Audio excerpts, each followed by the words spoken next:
September 1st, 1943. Rabaul Airfield, New Britain. The air was heavy, a suffocating mix of tropical heat, damp foliage, and the sharp scent of engine oil. In an operations tent, Lieutenant Commander Saburo Sakai, a legendary ace, studied an intelligence report with his one good eye. The other, lost to American gunners over Guadalcanal, was a constant, painful reminder of the war's cost. Yet what he read now was almost comical. The Americans had a new fighter. A plane heavier than a bomber, as wide as a transport. They called it the Hellcat. Sakai actually laughed out loud. Outside, his squadron of Mitsubishi A6M Zeros gleamed on the runway. These were the gods of the Pacific sky. For 2 years, their slim, agile fuselages had danced through enemy formations, cutting down British Hurricanes, American P-40s, and Dutch Brewster Buffaloes. The Zero was untouchable, and this new American plane, this clumsy-looking behemoth, was supposed to be a threat? The very idea was absurd, but that intelligence report was chillingly accurate. In just 30 days, the F6F Hellcat would begin the systematic annihilation of Japanese naval aviation. It would achieve a staggering kill ratio of 19-1, destroying over 5,000 enemy aircraft. The supposedly awkward Hellcat would not just challenge the Zero, it would shatter its myth, overturn the very principles of air combat, and write the final, tragic chapter for the pilots who were, at this very moment, laughing at its existence. The confidence of the Imperial Japanese Navy in September 1943 wasn't just arrogance, it was backed by mathematics. Since Pearl Harbor, their victory ratios were almost unbelievable. At Pearl Harbor, 29 of their aircraft lost against 347 of the enemy's destroyed. In the Philippines, 7 losses against 103. The common denominator in this stunning success was the Mitsubishi A6M Zero. When American engineers finally got their hands on a captured Zero in 1942, the data seemed to defy physics. Here was a fighter with the range of a bomber, the agility of a biplane, and enough firepower to shred anything it faced. It was a machine from another era.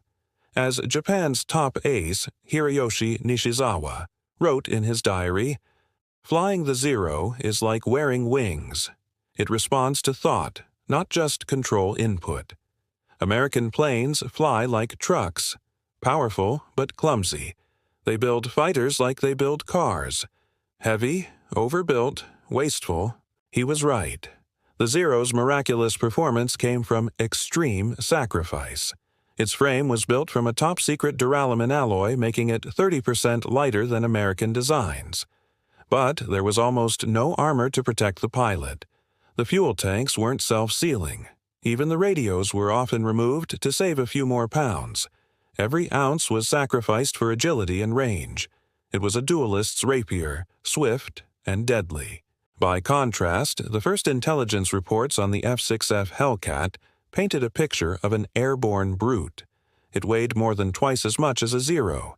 Its wings seemed short and stubby for its massive fuselage, and it was loaded down with 6 heavy machine guns, thick armor plates, and self-sealing fuel tanks. Captain Minoru Genda, the brilliant tactician behind the Pearl Harbor attack, dismissed it entirely. "A Zero will fly circles around it," he declared. "They have learned nothing. The Americans attempt to replace skill with machinery weight, and they will fail again." On paper, he had a point. The Zero-S light-wing loading gave it an incredibly tight turning radius of just over 600 feet, perfect for the turning dogfights that Japanese pilots had mastered.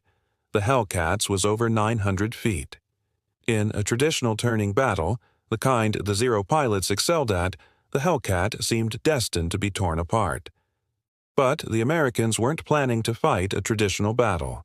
September 30th, 1943, near Marcus Island. Petty Officer First Class Yoshio Fukui was escorting a reconnaissance mission when he saw them. 6 dark shapes climbing from the southeast. At first, he thought they were bombers, but as they got closer, he saw the silhouette. Single engine, massive fuselage, stubby wings. He was about to have his first encounter with the F6F Hellcat. Fukui did what any Zero pilot would do. He moved to engage in a dogfight. But the Hellcat didn't play his game. It didn't try to turn and meet the Zero's superior agility. Instead, it went vertical. Fukui pushed his own engine to its limit, trying to follow, but the Zero struggled against gravity. High above, at 15,000 feet, the Hellcat performed a flawless hammerhead turn, dropping down directly behind Fukui's aircraft. A storm of fire erupted from its 6 machine guns. In just 3 seconds, 1750 caliber rounds tore through his plane. Fukui barely escaped with his life by throwing his battered Zero into a desperate spin. His wingman and the reconnaissance plane he was protecting were not so lucky. They were obliterated. That first loss was a terrifying revelation. The Hellcat's weight, once seen as a crippling weakness, was its greatest strength. The armor and rugged construction that Japanese pilots had mocked allowed the Hellcat to absorb incredible punishment and keep fighting. Its powerful engine turned that weight into speed and momentum. American pilots were trained to use a new doctrine, energy fighting. They would use their superior climb rate and speed to dictate the terms of the fight, hitting the Zeros with high-speed boom and zoom attacks, then rocketing away before the more agile Japanese fighters could respond. The Americans weren't fighting duels anymore. They were conducting executions.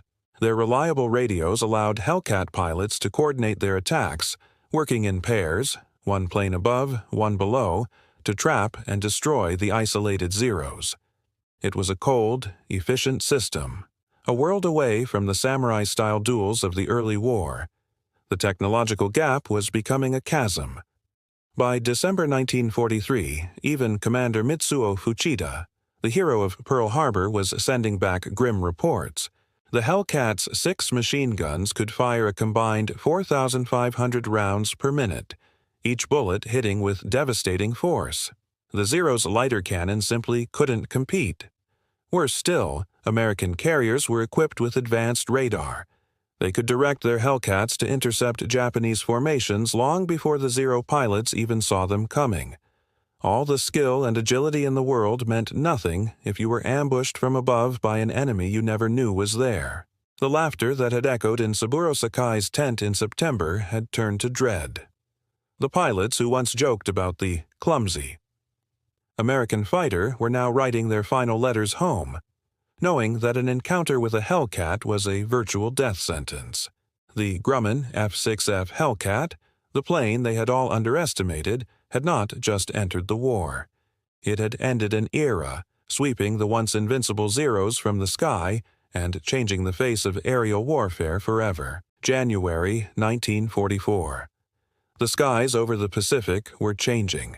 For the once invincible Japanese naval aviators, the situation was becoming desperate. Their elite ranks, forged in one of the world's most rigorous training programs, were now thin and exhausted. Before the war, becoming a Japanese naval pilot was an ordeal. It meant 3 years of intense training, logging over 700 flight hours before even seeing combat. They were more than just pilots. They were artists of aerial warfare, masters of aerobatics, gunnery, and formation tactics, all guided by the spiritual philosophy of Bushido. But by early 1944, this golden era was a distant memory. The relentless war had shattered these high standards. New naval pilots were being rushed to the front with barely 300 hours of flight time. Army pilots had even less, sometimes just 200. The crisis was so severe that fuel shortages forced recruits to practice in gliders instead of powered aircraft. Ammunition was rationed, with some pilots getting as few as 50 rounds for training. Critical skills like formation flying, instrument training, and radio procedures were often skipped entirely. They were sending boys to do a man's job. As Lieutenant Commander Yoshihiro Hashimoto, a training officer, grimly put it, "We are sending children to fight professionals." And who were these professionals? Seasoned American aviators, trained in modern energy fighting tactics.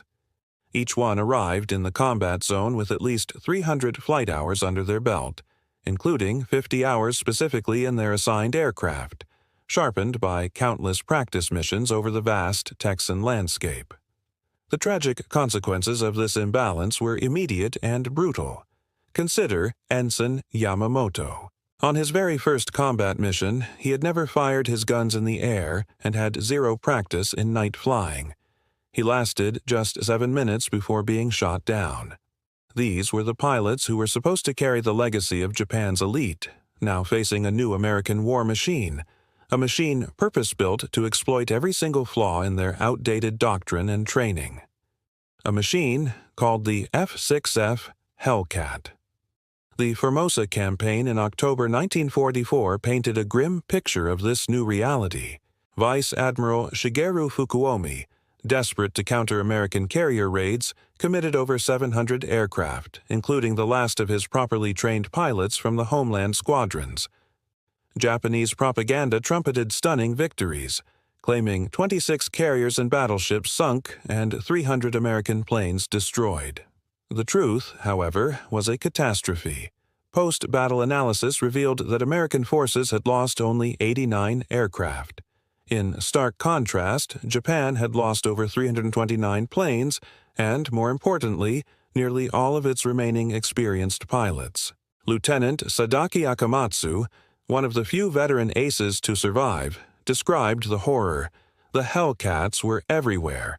Above us, below us, diving, climbing. It was not combat, it was systematic extermination. This systematic extermination reached its terrifying peak on June 19, 1944, in the Philippine Sea, during an event that would go down in history as the Great Marianas Turkey Shoot. The Japanese had painstakingly reconstituted their carrier force and sent it to face the American juggernaut. Task Force 58. This fleet comprised 15 American carriers and a staggering 9 to 56 aircraft, nearly half of which were F6F Hellcats. Confident in their skills and the Zero's superior range, the Japanese launched 4 massive waves of attacks. But the Americans had an ace up their sleeve: radar. Radar-guided interceptions allowed the Hellcats to position themselves perfectly, with the sun at their backs, exploiting the enemy's blind spots. The results were devastating. Within just 12 minutes, 42 of the 69 aircraft in the first Japanese wave were annihilated. By the end of the day, Japan had lost over 300 planes and 2 carriers. American losses? A mere 30 aircraft in total. The Turkey Shoot cemented the Hellcat's reputation as the ultimate pilot killer.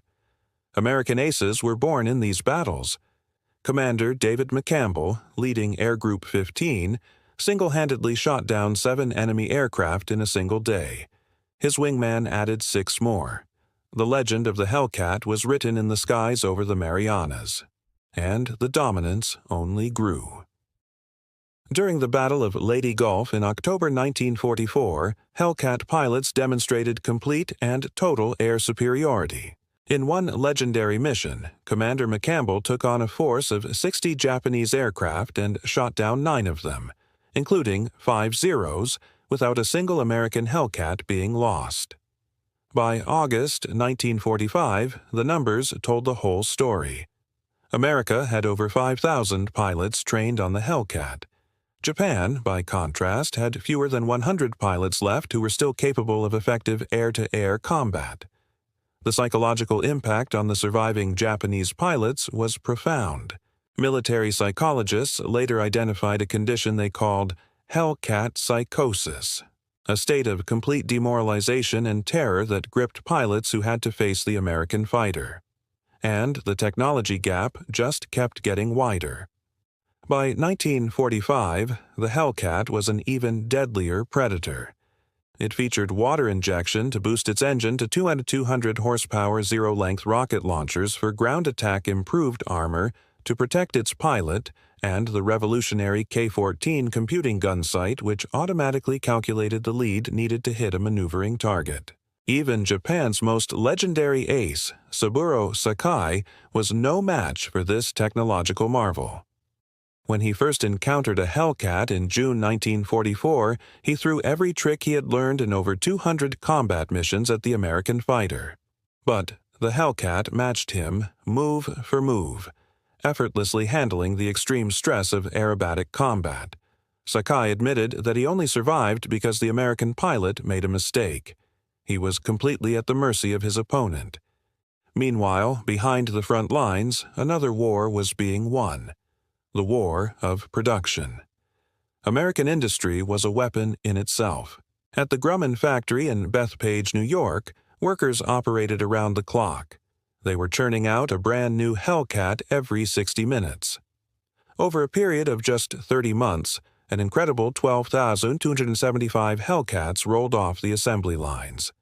Japan, with its limited resources, could only produce about 5,100 fighters of all types combined in the entire year of 1944. The precision of American engineering was also a key factor. The Hellcat's Pratt & Whitney R2800 engine was a masterpiece of mass production, with over 2,800 interchangeable parts. In contrast, Japanese engines required hand-fitting of components, making repairs and production slow and inefficient. This industrial superiority was something Japan could never overcome. The Hellcat fundamentally changed naval strategy. Before its arrival, aircraft carriers were seen as vulnerable giants that had to strike first to survive. The Hellcat flipped that script. It turned American carriers into floating fortresses, mobile air bases that could project power across the Pacific while remaining nearly invulnerable to attack. Admiral Mark Mitcher, a key commander, perfectly captured this new reality. With the Hellcat, we do not need to find them first. Let them come. We will destroy them at our convenience. This new doctrine allowed the U.S. Navy to conduct sustained offensive operations, pushing ever closer to Japan with minimal risk to its most valuable assets. Culturally, the Hellcat represented a collision of philosophies. Japanese pilots were trained in the samurai tradition, which emphasized individual skill, spiritual strength, and dying with honor. The Hellcat and the American pilots who flew it embodied a different creed: systematic efficiency, technological supremacy, and the preservation of the pilot's life. American pilots were trained to refuse combat if the odds were not in their favor, a concept completely alien to Japanese aviators who were taught to confront any risk head-on. The Hellcat's doctrine was to optimize force and ensure the pilot returned to fight another day, making the traditional Japanese way of war tragically obsolete. By late 1944, the ultimate proof of the Hellcat's dominance came in the form of a new, desperate tactic: the kamikaze. Conventional attacks against the American fleet had become utterly suicidal. Vice Admiral Takejiro Onishi, the architect of the kamikaze program, justified the strategy with cold, hard math. If a Zero attacked an American carrier conventionally, its probability of success was near zero. But if it was turned into a piloted bomb, the chance of success rose, however marginally. In either scenario, the pilot was almost certain to die. On October 25, 1944, Japan's greatest living ace, Hiroyoshi Nishizawa, flew escort for the first official kamikaze mission. The very next day, this legendary pilot was shot down and killed by Hellcats from Squadron VF-13 while flying as a passenger in a transport plane. It was a tragic, poignant end, perfectly illustrating the complete reversal of fortune in the Pacific Air War. The era of the Zero was over. The sky now belonged to the Hellcat. In the early days of the Pacific War, Japanese pilots, masters of the sky in their nimble Zeros, looked at the new American F6F Hellcat and laughed. It was heavy, bulky, and seemed to lack the grace of their legendary fighters. They saw it as an easy kill. They were wrong, terribly wrong. This is the story of how the plane they mocked became their executioner, sweeping the Zero from the skies and sealing the fate of the Japanese Empire. By 1945, the war had reached its desperate final phase. At Okinawa, Japan unleashed its most fearsome tactic, the kamikaze. Over 1,900 suicide sorties were launched against the American fleet, but standing in their way was the Hellcat, now transformed from a simple fighter into a relentless shield. U.S. Navy Lieutenant Eugene Valencia developed a brutal, effective strategy they called the mowing machine. 4 Hellcats would fly abreast, separated by 100 yards, and tear through the Japanese formations at high speed. They'd make one devastating pass, climb, and repeat. The results were staggering. During the Okinawa campaign, Hellcats flew over 38,000 combat sorties, claiming 2,351 victories for just 249 losses. That's a kill ratio of nearly 10 to 1. More importantly, they stopped roughly 80% of all kamikaze aircraft before they could reach their targets. The laughter had stopped. The Hellcat was no longer a joke. It was a wall of steel and fire. The secret to the Hellcat's dominance wasn't just tactics. It was a relentless evolution of technology. By 1945, the F6F model was a beast. It featured water injection for a burst of engine power, zero-length rocket launchers for ground attack, enhanced armor to protect the pilot, and advanced computing gun sights that made aiming almost effortless. Each upgrade widened the gap between American and Japanese technology, turning it into an insurmountable chasm. Even Japan's greatest aces were no match. In June 1944, the legendary Saburo Sakai, a pilot with hundreds of victories, found himself in a dogfight with a Hellcat. He threw everything he had at the American pilot: loops, rolls, split-S maneuvers, the very moves that had made him a hero. But the Hellcat followed every twist and turn with ease, staying glued to his tail.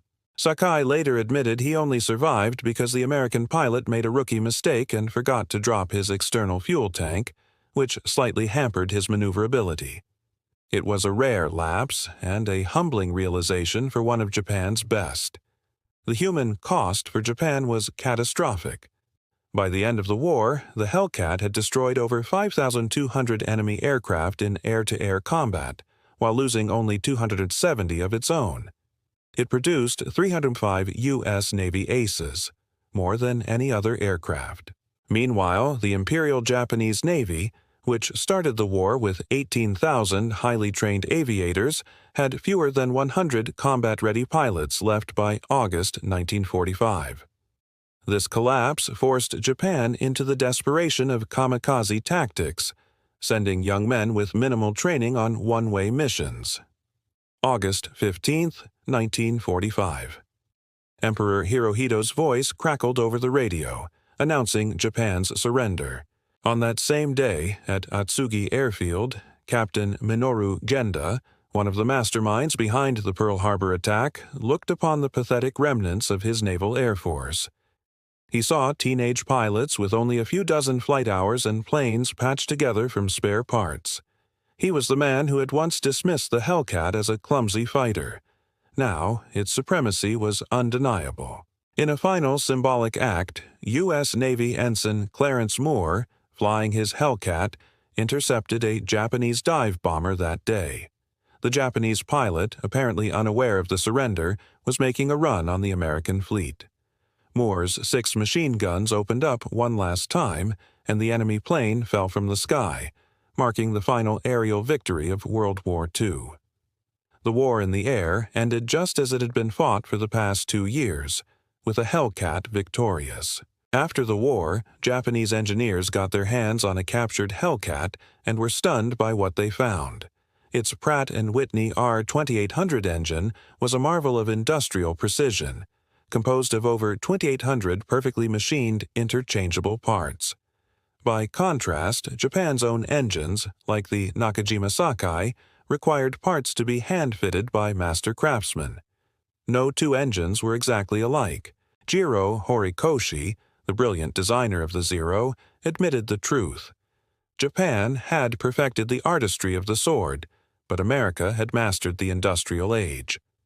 The Hellcat wasn't just an airplane, it was a product of a system. Production itself became a weapon. At its peak, the Grumman factory was rolling out a new Hellcat every single hour. In total, over 12,000 were built. In 1944 alone, Japan managed to produce only 500 fighters of all types combined. American pilots arrived in combat zones with hundreds of flight hours, many of them in the Hellcat itself. Their Japanese counterparts were lucky to have a tenth of that experience. It was a war of systems, and Japan's was collapsing. This industrial might fundamentally changed naval warfare. Before the Hellcat, admirals believed aircraft carriers had to strike first to survive. The Hellcat turned that doctrine on its head. As Admiral Mark Mitcher famously said, "With the Hellcat, we do not need to find them first, let them come. We will destroy them at our convenience."